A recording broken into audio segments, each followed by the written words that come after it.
Bueno, muy buenas tardes a todos. Hoy vamos a dar comienzo al tercer Ateneo de la AVE, dándole las gracias al doctor Miragaya, a quien todos ustedes seguro ya conocen, que bueno, con muy buena disposición se ha tratado a conversar con nosotros sus conocimientos sobre el tema de infecciones reproductivas en padrillos. Y quiero hacer mención también al esfuerzo que ha hecho la Universidad de Buenos Aires, la Facultad de Ciencias Veterinarias de la UBA, en poner este sistema en funcionamiento para poder hacer el Ateneo hoy desde aquí con el doctor Miragaya.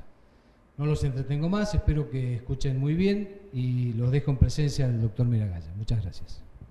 Buenas tardes a todos, les decía que es un placer estar ahora comunicados con tantas universidades y tantas facultades veterinarias. La idea era unirnos al grupo y bueno, este es un esfuerzo que hizo la facultad para poder transmitir desde acá, desde Buenos Aires. El tema del día, como ya les anunció Pedro Ibe, es las infecciones reproductivas en los padrillos. En realidad es un tema de actualidad porque cada vez vemos más casos, cada vez tenemos un poquito más de entrenamiento en poder tratar estos padrillos que son muy importantes. Ustedes saben que el padrillo de ladras es el reproductor que tiene más valor económico y que a su vez necesita estar muy controlado durante la temporada reproductiva para lograr los mejores porcentajes o tasas de preñez. Hay dos divisiones que vamos a ver, que es lo que es servicio natural en los pura sangre de carrera y cuando podemos tener acceso a la inseminación artificial donde podemos tratar el semen. Previamente vamos a hacer un repaso de lo que es el examen clínico andrológico. Ustedes saben ya que el examen clínico andrológico tiene distintos componentes. Primero es la revisación de los genitales externos. Y para eso tenemos que hacer una inspección, ver los dos testículos y el prepucio, el tamaño, esto está muy referido a la edad, y luego sí podemos hacer la palpación de los testículos, el epidídimo, y notar la consistencia de la palpación. Podemos palpar el testículo y el epidídimo perfectamente bien, la cola del epidídimo fundamentalmente, la cabeza no se palpa, y si tenemos posibilidad de ecografiar los genitales externos, también podríamos colocar el transductor sobre la masa testicular para ver la ecotextura, que es muy importante, que sea todo homogéneo y que no haya ninguna alteración de ese parénquima. Además, con el ecógrafo también podemos de los externos ver la cola del epidídimo y el cordón espermático. Y si a su vez tenemos la posibilidad de hacer ecodoppler color, podríamos ver la irrigación de lo que son los órganos genitales externos. El segundo examen, que a veces es mucho más complicado hacer en el ARAS, es el examen de los órganos internos, porque para esto sí tenemos que hacer palpación transrectal en el padrillo. En muchas de estas explotaciones, o sea, en los ARAS, no lo ven como de buen agrado hacer este tipo de exploración en el macho porque creen que puede ser peligrosa, sobre todo que haya una ruptura rectal. Sabemos que no es así, en Estados Unidos lo hacen de rutina, en nuestro país cuesta poner esto a punto, hacerles entender a los propietarios que esto es una maniobra normal con una sedación en una manga se puede hacer perfectamente sin riesgo. Lógicamente, mucho menos hacer una ecografía que también es por vía transrectal para ver los órganos internos y mucho menos una endoscopía. Pero ahora vamos a ver qué es necesario para cuando queremos tratar infecciones reproductivas. El examen luego sigue con la recolección de semen y durante la recolección de semen lo que vemos es la conducta reproductiva del padrillo. O sea, cómo se acerca la hembra, cuánto tiempo tarda en lograr una erección, si esa erección es completa, luego cómo realiza la monta, ahí vemos si hay algún problema doloroso, porque durante toda la cópula va a estar sobre el tren posterior.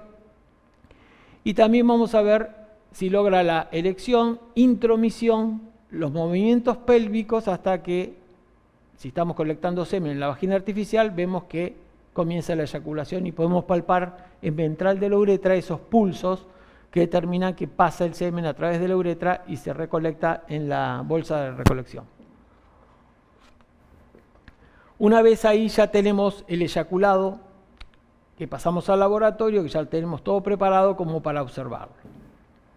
Un tema no menor a este es, además de lo que veníamos viendo de estos pasos, es el diagnóstico microbiológico. Y es ahí donde me voy a enfocar hoy para hablar de las infecciones reproductivas. El diagnóstico microbiológico se hace previo a todo esto que vimos. ¿Cómo lo realizamos? Tenemos que lograr la erección del padrillo, acercándolo a la yegua o a la yegua que vamos a utilizar para sacar semen, para recolectar semen. Y una vez que logra la erección, vamos a hacer el diagnóstico microbiológico. Generalmente lo hacemos pretemporada, esto es como también todo el examen, previo a la temporada reproductiva. Y a su vez conviene hacerlo no en reposo sexual, sino con actividad sexual previa. Eso tenemos que hacer que el padrillo cubra algunas yeguas 2 veces por día durante una semana, y ya sabemos que se han removido todas las reservas que están en la cola del epididimo y las ampollas del conducto deferente, y de esa forma sabemos que todo lo que está produciendo o recolectando son espermatozoides que están saliendo luego del epididimo, o sea que la muestra es fidedigna. Con respecto al examen microbiológico, consta de la toma de 5 hisopos. El primero, como ven ahí en la imagen de arriba a la izquierda, es una toma de hisopo de la superficie del pene. El segundo es de la fosa, que lo ven ustedes en la imagen de arriba a la derecha, de la fosa del glande. Es ahí donde generalmente se acumulan muchas bacterias. Y el tercer hisopo es tomado de la uretra, del proceso uretral, entrando el hisopo en la uretra antes de la eyaculación. Con estos 3 hisopos podemos ver el grado de contaminación que puede haber. Lo lógico es que aparezcan, eso tenemos que hablarlo, tiene que haber un contacto muy fluido con el bacteriólogo que nos va a hacer estos exámenes, porque estamos hablando de flora banal. ¿Qué quiere decir? Que es una flora normal que puede tener la superficie del pene, que puede tener la fosa del glande, y a veces también puede estar contaminado el comienzo del proceso uretral, puede haber alguna bacteria. Pero ninguna de estas debe ser patógena. Queda bien claro que esto es flora banal. ¿Qué pasa con esta flora banal? Hubo una época donde se usó muchos antisépticos, ahora lo vamos a ver, y fueron destruyendo lo que era la flora banal, y aparecen los patógenos específicos. Luego de la colección del semen, entonces, después de la colección, tomamos los otros 2 hisopos restantes de los 5, que son la uretra post-eyaculación, y el 5.º hisopo de la bolsa recolectora de semen, que estaba estéril. Tomamos el hisopo de dentro de la bolsa donde está el semen. Así completamos los 5 hisopos que vamos a enviar al laboratorio para hacer la rutina microbiológica. Pedimos cultivo y antibiograma. ¿Por qué es tan importante hacer estos 5 hisopos? Con los 3 primeros, como les dije, vamos a ver cuál es la flora banal que está presente, que es normal y que no haya patógenos. Y los 2 últimos deberían dar negativos. Si dan positivos, tenemos que saber cuál es la bacteria que se desarrolla, tratar de identificarla totalmente. ¿Esto qué quiere decir? Que no nos digan que es una bacteria SP, sino que sepamos el nombre completo. O sea, si es una Escherichia coli, una Pseudomonas, una Klebsiella, pero tenemos que saber exactamente qué es. O sea, llegar al diagnóstico específico microbiológico. ¿Por qué son tan importantes estas infecciones en el padrillo? Porque son subclínicas. ¿Qué quiere decir? La mayoría de los padrillos no tienen sintomatología, mientras que persiste la infección. A menos que esta infección siga la vía ascendente y contamine los genitales internos, que ahora vamos a ver cómo lo hace. ¿Cuándo es más riesgoso? En monta natural, por supuesto, porque nosotros hacemos que esas yeguas sean cubiertas por el padrillo y no podemos ver el eyaculado. No tenemos ni idea de lo que pasa. Por eso es tan importante hacer todas estas maniobras antes de la temporada reproductiva, porque podríamos ver si hay infección o no, perdón, y en ese caso tratarla. En el caso de aquellas yeguas que se pueden inseminar, según las razas, ustedes saben que en el pura sangre no está permitida la inseminación artificial, pero hay muchas otras razas que sí se permite. Entonces en esta sí aprovechamos el potencial reproductivo del padrillo porque sacamos semen, lo podemos evaluar y podemos así usar lo que se llaman los extender o diluyentes de semen, que verdaderamente, como tienen antibiótico, ahora vamos a ver que bajan esa contaminación bacteriana. Específicamente vamos a hablar de qué bacterias pueden estar de los patógenos presentes, cuáles son estos agentes infecciosos, y generalmente son 4, mayoritariamente. El primero y más común es el Streptococcus equi o Zoepidemicus. Tengan en cuenta que es un contaminante que está en la piel de todos los equinos. Generalmente nosotros cuando no trabajamos con guantes lo transmitimos. Es bastante patógeno y muy común. El segundo es la Escherichia coli, que generalmente es por contaminación fecal. Algunas cepas son muy peligrosas, otras no tanto. Ahí ustedes en la imagen ven placas de cultivo, donde ven qué tipo de colonias se refieren a cada una, y hay microscopía electrónica en algunos casos para que vean cómo es la bacteria. Una que es muy patógena y es bastante frecuente también en estas infecciones del padrillo es la Klebsiella pneumoniae. ¿Qué problema que tiene la Klebsiella? Es que está en la tierra, en la vegetación. Es común que se contamine no solo la yegua, sino también el padrillo. Algunas cepas son más patógenas que otras, sobre todo aquellas que generan cápsula. Por eso es que se las identifica según el tipo de cápsula que desarrolla. Y en el equino las más patógenas son la K5 y K7, como ven en esta diapositiva. Y son pero muy rebeldes de tratar. Y otra que también consideramos patógena es la Pseudomonas aeruginosa. Tengan en cuenta que de Pseudomonas hay muchas variedades. Las que son beta hemolíticas son las patógenas.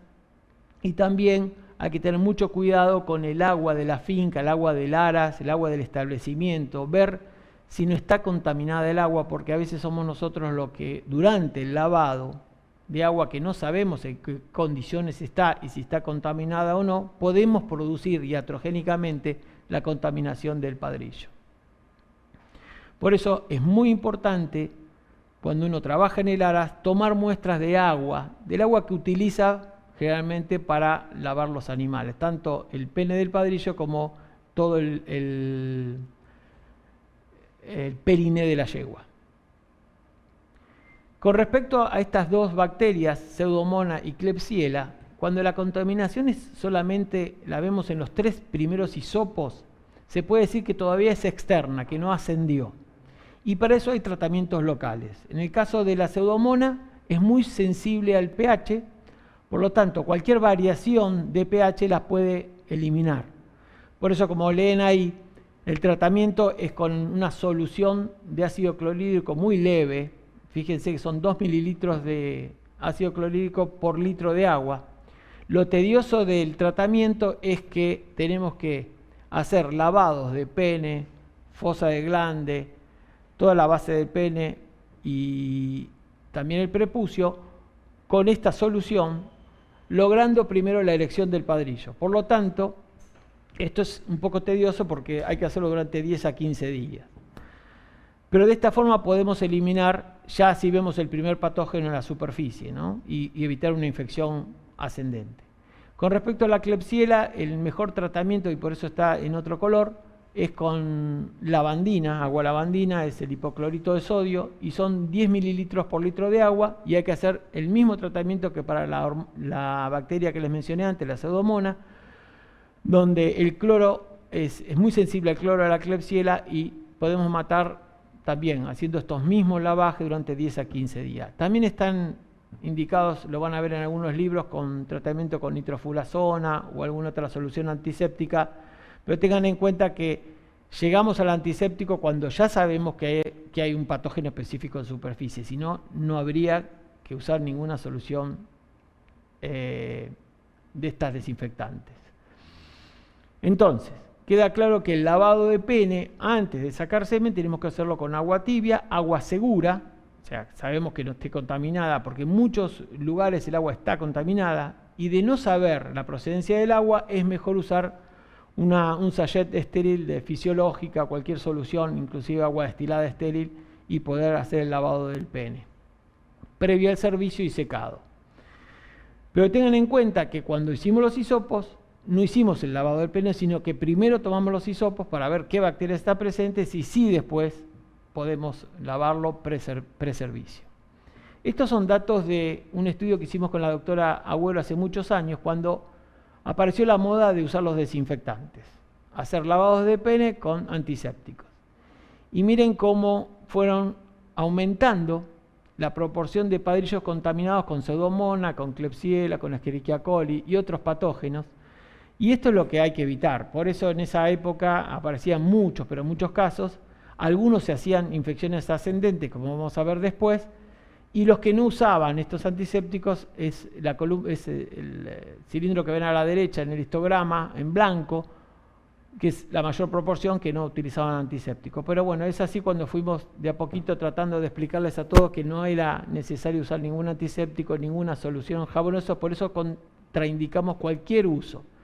En la actualidad, muchos ahora se van a dar cuenta que no deben usarlo, y aunque trabajen en una explotación que le digan que los usen, lo primero que hay que hacer es mostrarle bibliografía que dice que está contraindicado, y eso es lo que lo van a hacer, es cambiar la idea y usar nada más que agua tibia y secar el pene del padrillo. De esta forma conservamos la flora banal del sistema y no contaminamos. Bien, ¿qué pasa si esta infección se declara rebelde, no la podemos controlar? Mientras que no sea ascendente y tengamos la oportunidad de hacer la colección de semen, vamos a poder usar un diluyente de semen, que estos diluyentes generalmente tienen antibiótico y matan a todas las bacterias que están en el semen. Ahora bien, si sacamos semen es fácil porque usamos un diluyente, este diluyente las mata en unos minutos y después podemos usar esa muestra para inseminar. En el caso del pura sangre, donde no se puede hacer ningún tipo de biotecnología, o sea que no podríamos sacar semen e inseminar, sí podemos por lo menos usar la técnica de mínima contaminación, que es colocar el extender que tiene antibiótico, el diluyente de semen con antibiótico, previamente entibiado en el útero de la yegua. Y de esta forma, luego de dar servicio, una vez que hace el servicio el macho, entra el semen al útero y se mezcla con el antibiótico que posee el extender, y de esa forma se baja la carga bacteriana. Es una forma de tratamiento de estas infecciones rebeldes. Acá les puse para que tengan una idea cuál es la composición del diluyente más famoso que creó el Dr. Kenny en Pensilvania, que aún se sigue usando. Fíjense que tiene leche descremada, glucosa y un antibiótico. Antiguamente las mezclas de antibióticos venían con penicilina strepto o inclusive nistatina, anfotericina. Se han usado muchos antibióticos. En la actualidad el que más se usa es la ticarcilina, a veces es difícil de conseguir, pero como llegan al país estos diluyentes importados, muchos de esos uno puede seleccionar qué diluyente usar según el antibiótico que contenga. Fueron cambiando estos diluyentes con el tiempo. Ya hay algunos que, además de ser a base de leche descremada y antibióticos, tienen caseinatos, o sea, un proceso de la proteína de la leche que mejora, es mucho mejor que la leche descremada, y ya vienen con una fórmula que no se conoce, pero tienen antibióticos, ya son comerciales, y ahí ven los más comunes que se pueden adquirir y utilizar. Ahora, ¿qué sucede cuando no tratamos la infección? En algunos casos, esa infección puede ir por uretra, por vía ascendente. Ustedes sigan en este esquema cómo es la uretra. Fíjense que la uretra tiene una porción peniana y luego una porción pelviana. Y es ahí cuando la infección puede ascender, colonizar toda la uretra, y generalmente se localiza en la vesícula seminal. En las vesículas seminales puede estar una o ambas afectadas. Y en ese lugar, que no es de fácil acceso, generalmente tiene las condiciones ideales. Ustedes tengan en cuenta que la vesícula seminal es la que produce el gel, que es la tercera porción del eyaculado. Entonces es un lugar donde siempre está húmedo, hay un gel, imagínense que es como tener casi un agar, ¿no? te dan todas las condiciones de humedad y temperatura como para que se desarrolle perfectamente la bacteria y crezca en cantidad. Y más cuando es un patógeno de estos rebeldes. Si no estamos atentos y no nos permite hacer el tratamiento local de la vesícula seminal, ahora vamos a ver en el video y en las fotos que les voy a mostrar, que la vesícula seminal desemboca en el colículo seminal junto con el conducto eyaculatorio. Entonces, por contaminación contigua del conducto eyaculatorio, puede ir directamente por el deferente al epidídimo y al testículo y producir una orquiopididimitis, que es lo que tenemos que tratar de evitar haciendo el tratamiento en su momento y tratando de evangelizar a los propietarios que esto no es riesgoso, que se puede hacer, que no hay problemas. Acá tienen una muy buena disección a la izquierda, esto es del libro del Sanger. Fíjense que vamos a hablar desde abajo hacia arriba, que en realidad son los órganos internos, o desde caudal a craneal. Las dos primeras estructuras que ven a los lados son las glándulas bulbouretrales. Después continúa la uretra. Siguiente hacia craneal está la próstata, que tiene dos lóbulos y un istmo, como ven ahí. Y un poquito por encima, hacia los dos lados, bilateralmente, van a ver las vesículas seminales. Estoy hablando de la imagen de la izquierda, ¿sí? Que se ve más notoria. Después esas dos estructuras que ven sobre la vejiga son las ampollas del conducto deferente. Y luego fíjense cómo se angosta y es el deferente, conducto deferente. A la derecha lo mismo, este es un órgano que hicimos, una preparación que hicimos acá en anatomía, de un padrillo que llegó a la facultad y que murió, y pudimos hacer una disección en fresco. Y fíjense que es muy similar a la anterior, vemos exactamente las mismas estructuras, posiblemente de un padrillo un poco más joven, pero exactamente lo mismo. El colículo seminal, como les dije, es una protrusión que van a ver en dorsal de la uretra, ¿sí? Donde desembocan las vesículas seminales y el conducto eyaculatorio.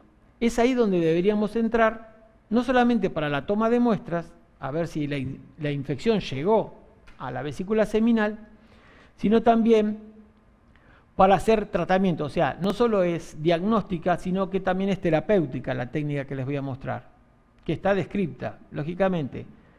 No todos la hacen porque es muy difícil el acceso.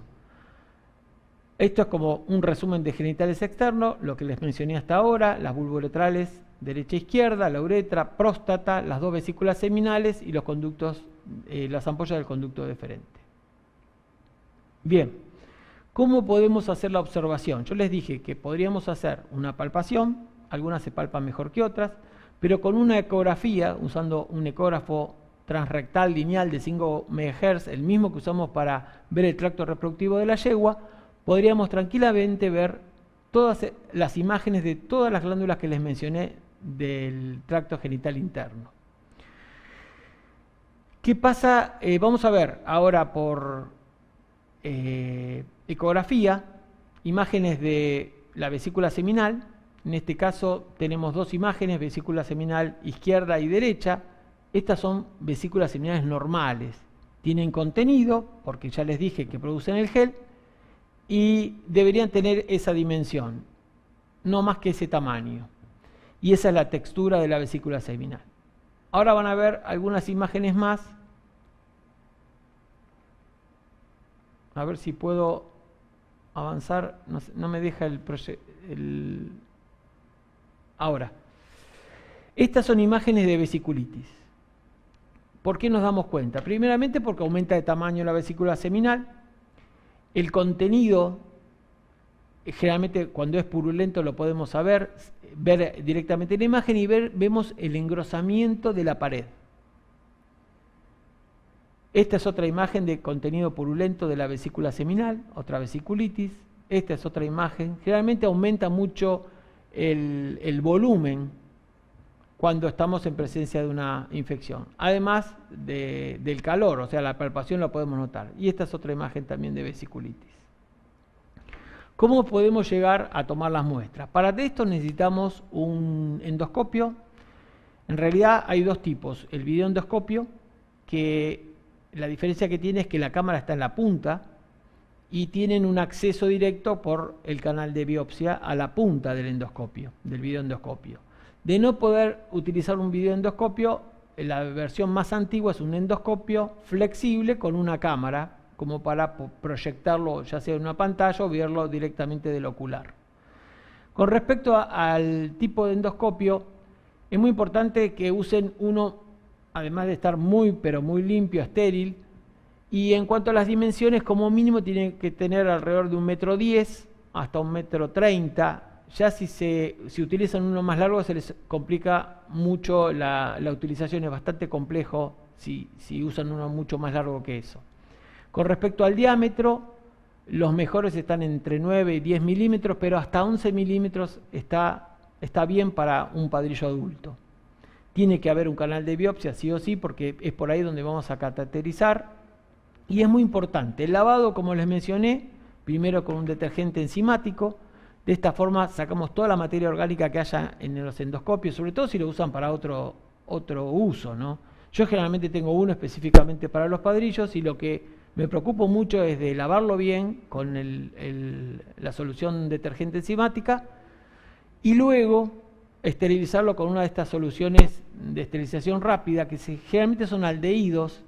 El oxidril es uno de los más usados. Ahora aparecieron otras soluciones como el que ven a la derecha de la imagen.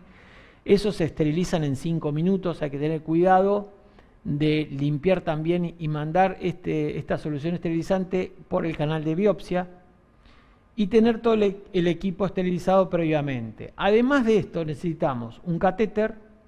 En este caso ya vienen comerciales, pero si no se pueden preparar con un catéter de teflón, más o menos del mismo largo o un poquito más que el endoscopio.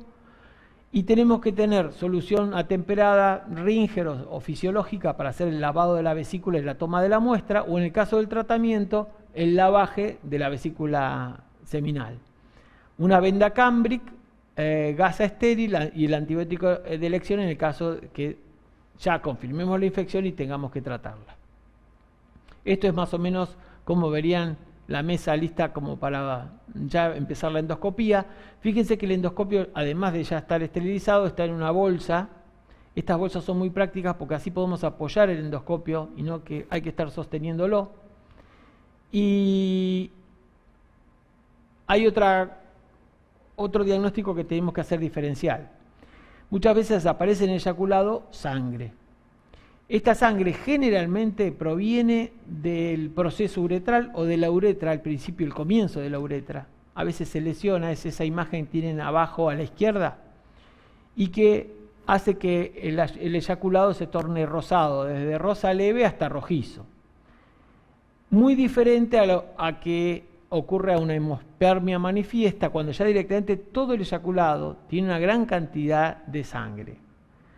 Usamos la misma técnica diagnóstica utilizando un endoscopio, pero acá lo que vamos a ver, si hacemos la endoscopía, es que a medida que vamos recorriendo la uretra, vamos a ver toda la superficie, toda la mucosa, y generalmente cuando hay ese caso, como vieron el eyaculado lleno de sangre, es porque hay úlceras en la uretra y que comunican o con el cuerpo cavernoso y a veces con el cuerpo esponjoso, y por eso aparece tanta sangre en el eyaculado. Habría que hacer ese diagnóstico diferencial, pero con la misma técnica, usando un endoscopio, como les comenté. En el caso que haya presencia de glóbulos blancos, o sea, neutrófilos, estamos en presencia de una piospermia. ¿Cómo los podemos diagnosticar? Generalmente van a ver estos flóculos en la bolsa de recolección de semen, flóculos purulentos. Si hacen un extendido y una tinción común, van a ver que aparecen estos polimorfonucleares como ven en la pantalla.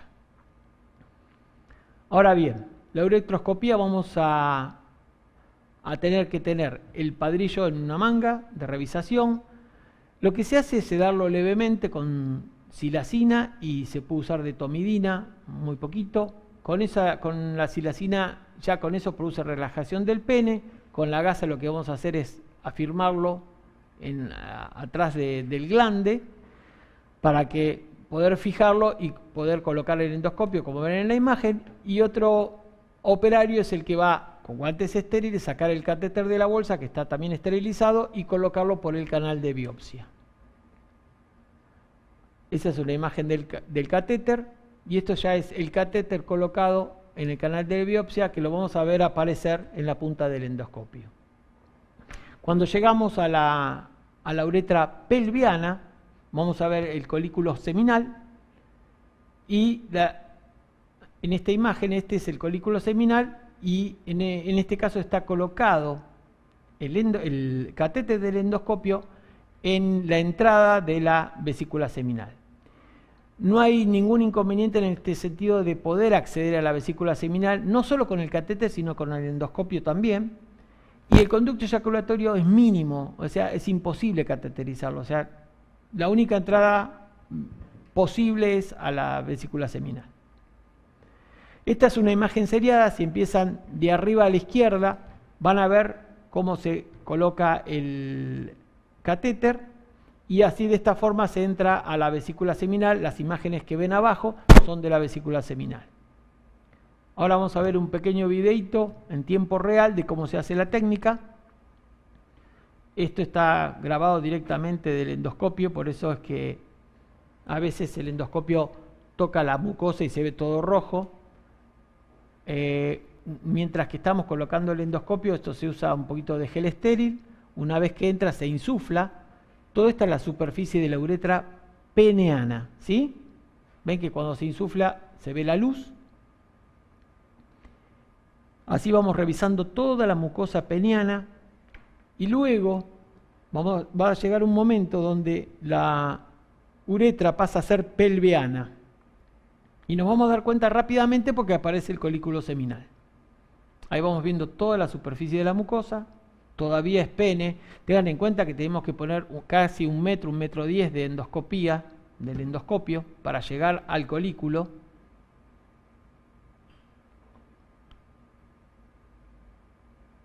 Ahí se vuelve a ver.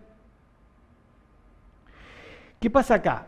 El padrillo, cuando siente el endoscopio dentro, a veces hace algunas contracciones de uretra y nos hace volver para atrás. Esperamos un poquito, volvemos a insuflar y seguimos la vía uretral. Acá van a ver una particularidad porque había una pequeña adherencia en la uretra, un poquito más adelante, pero seguimos viendo toda la superficie. Ahí eso es entrada un poquito de líquido. Lo que hace el líquido es limpiar la lente. Acá contrajo y por eso retrajo el endoscopio. Volvemos a insuflar y seguimos colocando el endoscopio. Y acá ya estamos en la pelvis, o sea, uretra pélvica, ¿sí? Ahí está la desembocadura de estas glándulas que vimos. Recién pasaron la desembocadura de las vulvouretrales. Y esto que ven, ese promontorio que ven ahí, es el colículo seminal. Una vez que tenemos el colículo seminal visualizado, acá está contrayendo, por eso vemos solamente mucosa. Una vez que tenemos localizado el colículo seminal, lo que vamos a hacer es colocar el catéter para que aparezca en la imagen el catéter. A lo mejor lo podemos adelantar un poquitito si querés ahí. Ahí está el colículo. Este era un padrillo con vesiculitis. Hemos tratado unos cuantos ya, podemos decir más de 12, 15 alrededor, no solo acá, sino en Brasil, en Chile, porque esta técnica la mayoría de los profesionales no la hacen porque no la practicaron. En realidad es muy sencilla de hacer y es diagnóstica al mismo tiempo. Ahora vamos a ver cómo aparece por el canal de biopsia el catéter. Ahí hizo otra contracción.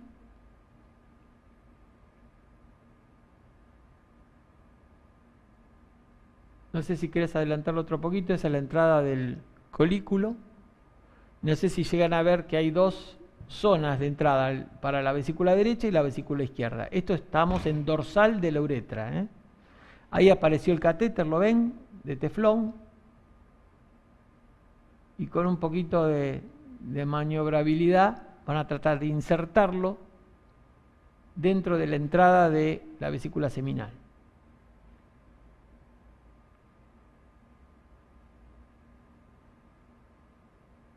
Ahora va otro intento más.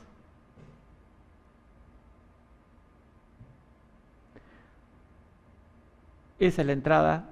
Está justo el catéter puesto sobre la entrada de la vesícula seminal. Si vemos que el catéter no presenta resistencia es porque estamos entrando en la vesícula. Y una vez que sabemos que está el catéter en la vesícula, podemos entrar con el endoscopio dentro de la vesícula seminal. Es ahí cuando ya podemos tomar las muestras. ¿Ven cómo entra fácilmente el catéter?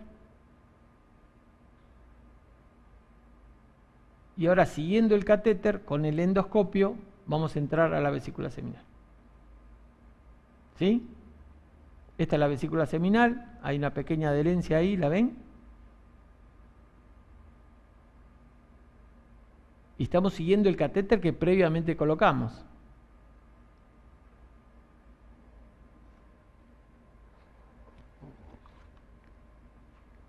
Ahora la imagen se pone turbia. Recuerdan que les dije que produce gel. Entonces puede haber gel, por eso se pone grisácea en la imagen. Y la superficie, como les conté, es muy rugosa y muy húmeda. Por eso es tan común que si esa bacteria ascienda pueda lograr la infección y que sea muy difícil de erradicarla de ese lugar. Miren cómo es la superficie de la vesícula seminal. Muy rugosa y húmeda.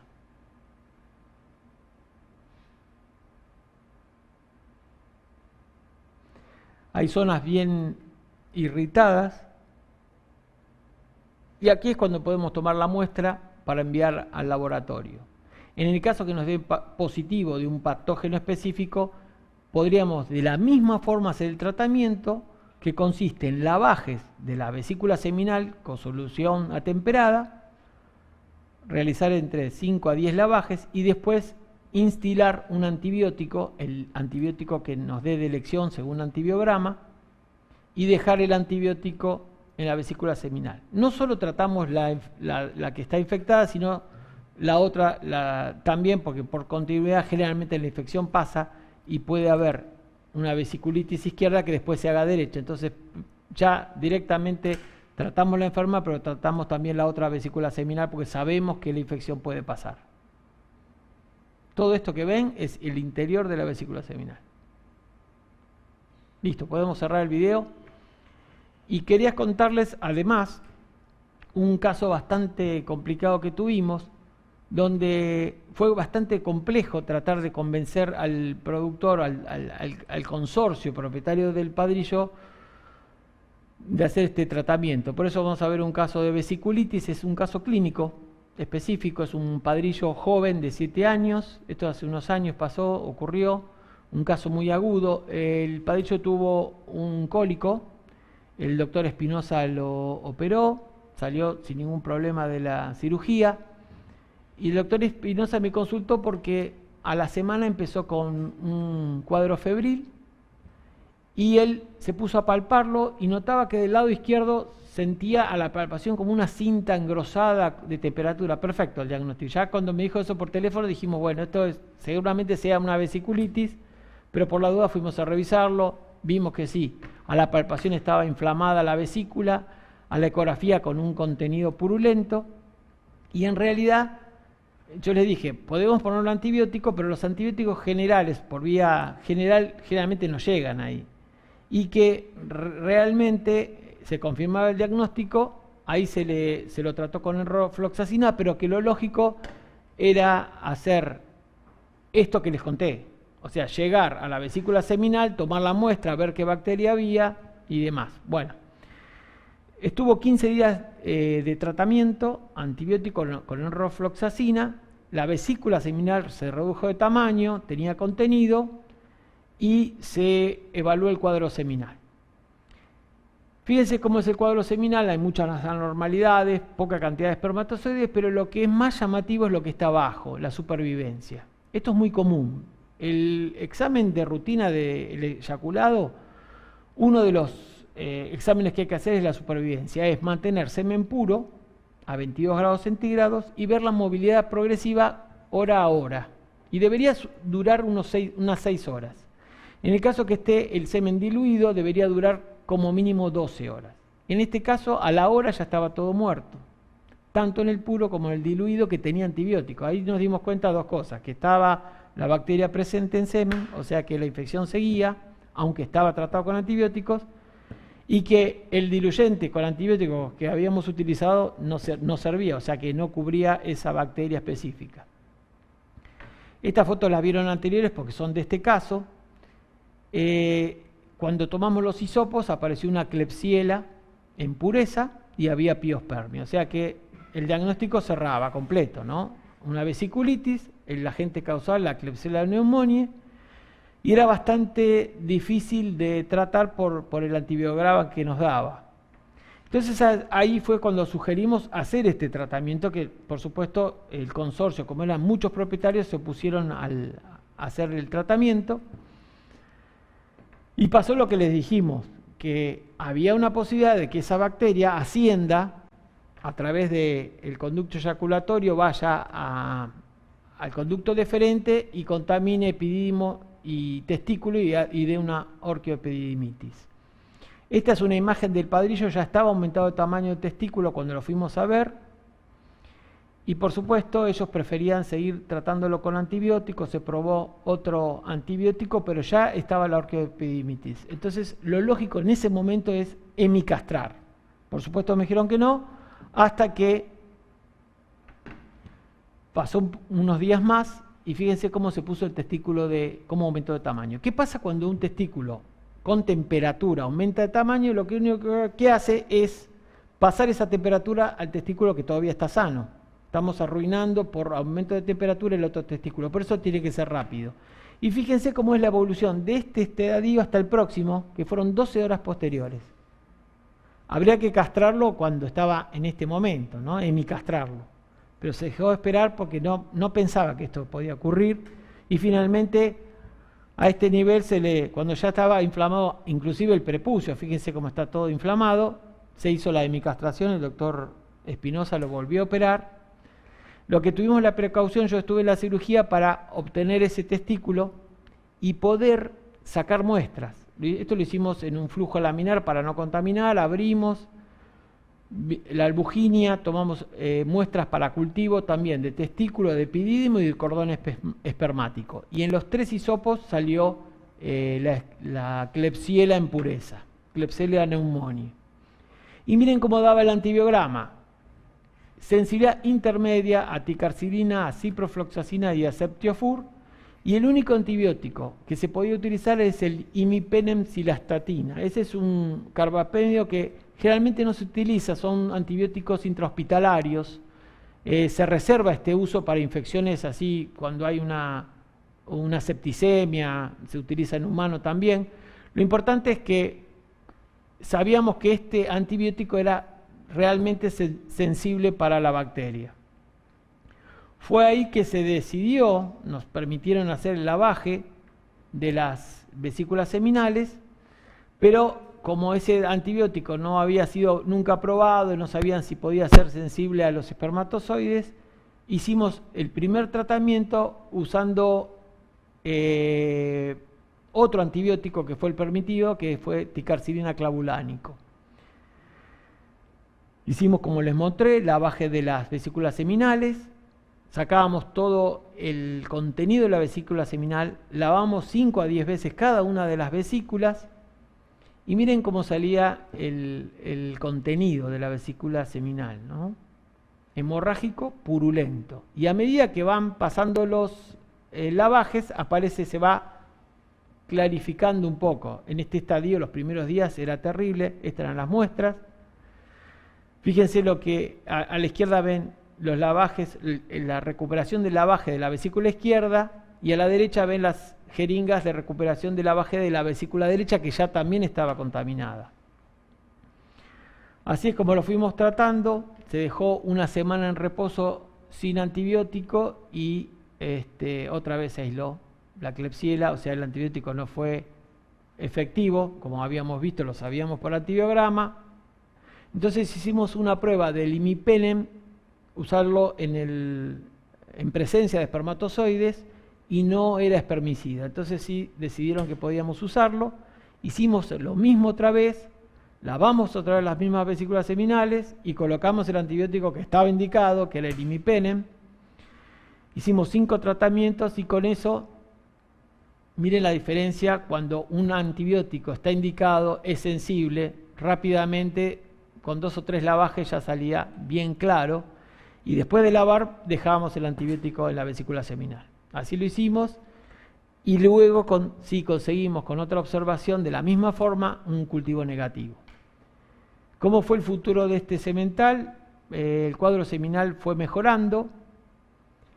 Ahí ya lo ven que esto tarda en recuperar, pero por lo menos ya vemos en la supervivencia que el semen puro duraba 4 horas y diluido más de 14. O sea, ¿qué quiere decir? Que en este caso usamos el semen extender con el mismo antibiótico imipenem. Y estos son datos de lo que sucedió en la temporada siguiente. Se le hizo una revisación previa y se lo dejó servir yeguas naturalmente. Estuvo en tratamiento la temporada anterior, se le hizo una observación antes de la temporada esta que les menciono. Y mires cuáles fueron los índices reproductivos, la tasa de preñez, porcentaje de preñez general 54,5%, tasa de preñez, en yeguas viejas 31 y en yeguas jóvenes 68, como es de esperar. Estos son valores normales. Tengan en cuenta que hicimos la hemicastración, o sea, estamos hablando del mismo padrillo que tiene un solo testículo funcional, o sea, la mitad del número de espermatozoides que debía haber tenido si tenía los 2 testículos, ¿no? De esta forma pudimos completar el caso y llevarlo a la normalidad. Esto también fue un caso reportado, lo pueden leer en la literatura, salió en este journal y está paso a paso lo que hicimos y que les traté de contar. Estoy dispuesto a contestar preguntas, espero que me hayan entendido, no sé si fui muy rápido, pero estoy dispuesto a contestar las preguntas que aparezcan. Gracias por la atención.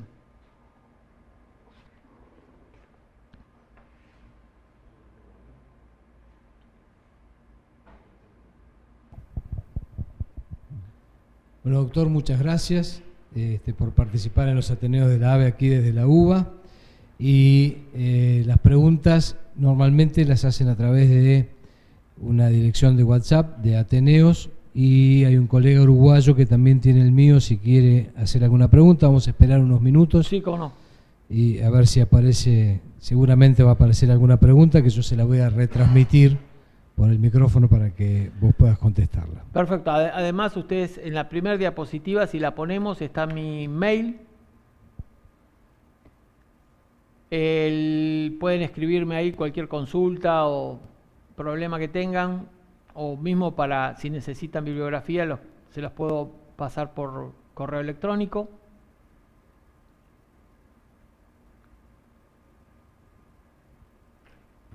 Ese es mi mail, o sea que también si alguno se queda sin preguntar o que haya alguna falla de conexión, lo podemos hacer vía electrónica.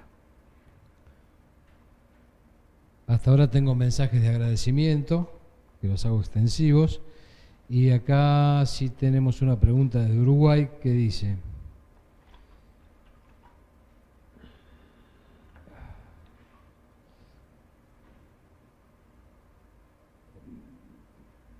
tengo que traducir la redacción, no la entiendo muy bien, pero dice algo del cultivo de semen, dice que en su experiencia nunca da estéril. ¿Es así o estoy con algún problema en las colectas? Sí, posiblemente cuando da contaminado, posiblemente sea una contaminación banal. Ahora, si sale un patógeno específico, sí, ya es de cuidado. A veces cuando no se lava bien la vagina, no se esteriliza con alcohol 70, las vaginas artificiales deberían sumergirse en alcohol 70 como media hora y después dejarla secar en un compartimento cerrado para que no entre polvillo y se contamine, y utilizar bolsas de recolección estériles. Si tenemos esa precaución, el cultivo generalmente sale negativo. Si llega a ser positivo y es una bacteria común, es muy fácil darse cuenta, porque si el laboratorista no es muy entrenado, lo que pasa es que hace un antibiograma y cualquier antibiótico la mata. Ya sabemos que es un agente banal, no es una bacteria no patógena, ¿sí? Eso puede pasar. Y también es muy importante hablar, de paso, con el bacteriólogo. ¿Por qué? Porque si uno manda una muestra y el bacteriólogo la siembra y aparecen, no sé, 300 colonias diferentes, la persona tiene la sospecha que uno estuvo pasando el hisopo por cualquier lado, inclusive la tierra. Hay que explicarle que, como es la superficie del pene y hay flora banal, van a aparecer muchas bacterias, que es normal, que no hace falta que aísle todas. Salvo que haya muy poca flora banal y aparezca un patógeno que rápidamente coloniza. Cuando hay flora banal y un patógeno, el patógeno gana situación y se desarrolla muchísimo. Por eso es que lo podemos comprobar con el antibiograma, pero hay que tener una conexión previa con el microbiólogo, porque si no hay que explicarle qué estamos buscando. En los 3 primeros hisopos puede aparecer flora banal, está todo bien, en los otros hisopos deberían ser negativos.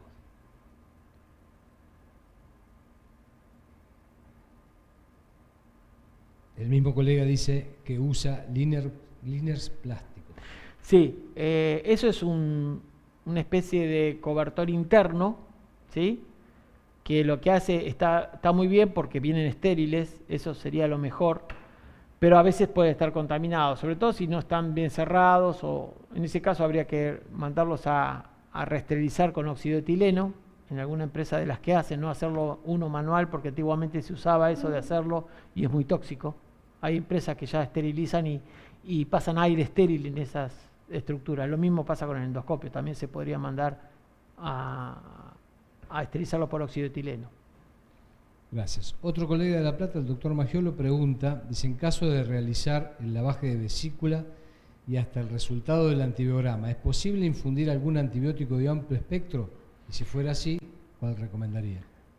En realidad, cuando uno ya entra a la vesícula y toma la muestra, por supuesto, yo las lavaría y dejaría algún antibiótico. En ese caso, la ticarcilina es uno de ellos, sería posible, o ceftiofur, sabemos que no son. No usaría el imipenem a menos que haya un patógeno y que el antibiograma dé resistente a todos. O sea, hay que dejar este antibiótico que sabemos que cubre todas las bacterias, porque tiene un espectro increíble para casos muy patógenos, ¿no? Para bacterias patógenas.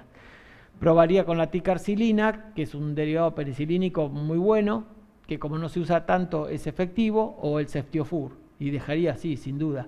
Por ejemplo, en los cursos cuando damos y mostramos esta técnica, que sabemos que podríamos llegar a contaminar, al final dejamos un antibiótico por las dudas. La pregunta es muy acertada. Muchas gracias. Desde Mendoza preguntan, si encuentra Escherichia coli en los cultivos pre-servicio, ¿siempre se considera patológico? Normalmente no debería estar la Escherichia. ¿Qué pasa? Si aparece Escherichia coli, generalmente ustedes tienen que ver cómo es el manejo reproductivo ahí. Si no se hace un buen lavaje de todo lo que es el periné de la yegua y se da monta natural, es lógico que aparezca Escherichia coli, porque si no se lava muy bien el periné, primero lo que hay que hacer es introducir el guante, la mano enguantada con gel, vaciar todo el recto, limpiar muy bien con agua y jabón. Se puede usar un detergente de esos hipoalergénicos, y como mínimo hay que hacer 3 lavados y con agua segura. De no tener agua segura o agua de sachet o fisiológica, y después secar muy bien todo el periné. Si después se da el servicio previo lavado del pene con agua tibia, no debería haber Escherichia coli. Ahora, si no se toman esas precauciones, sí, lógicamente va a haber Escherichia coli porque hay en el recto y cae directamente a la vulva de la yegua, así que es muy común esa contaminación. No todas las Escherichias son tan patógenas, hay de todo. A su vez, podríamos comprobar por un cultivo si es una patógena o no. Muchas gracias. Mientras esperamos a ver si aparece alguna otra pregunta, yo quiero, en nombre de la AVE, como miembro de la comisión, como docente también de esta facultad, agradecerte la participación otra vez y esperando que, bueno, que surjan nuevos ateneos, nuevas preguntas, nuevos desafíos para poder seguir comunicándonos en este nuevo grupo que se ha hecho entre universidades y colegas de la especialidad. Y bueno, nada más, aparentemente no hay más preguntas y todos quieren agradecer la participación. El agradecido soy yo, y aparte es un gusto poder conectarnos a distancia con tanta gente. La verdad que esta idea es genial, por eso estoy agradecido por la invitación. Gracias, Pedro. No, por favor, gracias a vos nuevamente. Gracias a todos y hasta siempre. Bueno, desde acá no se escucha el aplauso, pero estoy seguro que lo Bueno, están dando en gracias. cada uno de los lugares, así que muchas gracias. Gracias a todos.